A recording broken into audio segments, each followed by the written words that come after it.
દાખલો છે, એક વિદ્યાર્થીને એક પરીક્ષામાં આ મુજબ ગુણ પ્રાપ્ત થયા: અંગ્રેજીમાં 55, ગુજરાતીમાં 73, ગણિતમાં 58, ભૌતિક વિજ્ઞાનમાં 64 અને રસાયણ વિજ્ઞાનમાં 62. જો પ્રત્યેક વિષયને અનુક્રમે 1, 2, 1, 3, 3 જેટલા ભાર આપવામાં આવ્યા હોય તો ભારિત મધ્યક એટલે કે સરેરાશ કેટલું થાય?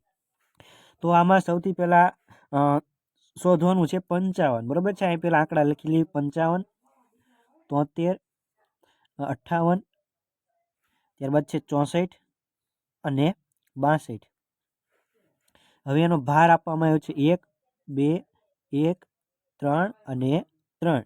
હવે આનો ગુણાકાર કરો: 55 એકા 55, 73 દુ 146, ત્યારબાદ 58, ત્યારબાદ છે 4 તેરી 12, વધી 1, 6 તેરી 18 ને 1 19, ત્યારબાદ છે 62 દુ 6 દુ એટલે 3 દુ 6 અને 6 તેરી ને 18.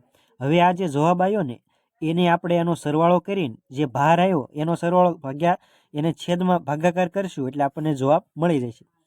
તો જુઓ, સૌથી પહેલાં આપણે 55 આપણે લેવી, બરાબર છે. તો 6 અને 2 8, 8 ને 8 16, 16 ને 6 22, 22 ને 5, 22 ને 5 27, 27 નો 7 વધી પડી 2, આ 10, 10 ને 9 19 ને 5, 19 ને 5, 19 ને 5 24, 24 ને 4 28 ને 5, 28 ને 5 33, 33 નો તગડો વધી પડી 3, 3 ને 4 ને 5 ને 6, બરોબર છે. 637, 637 ભાગ્યા કેટલી ભાર છે?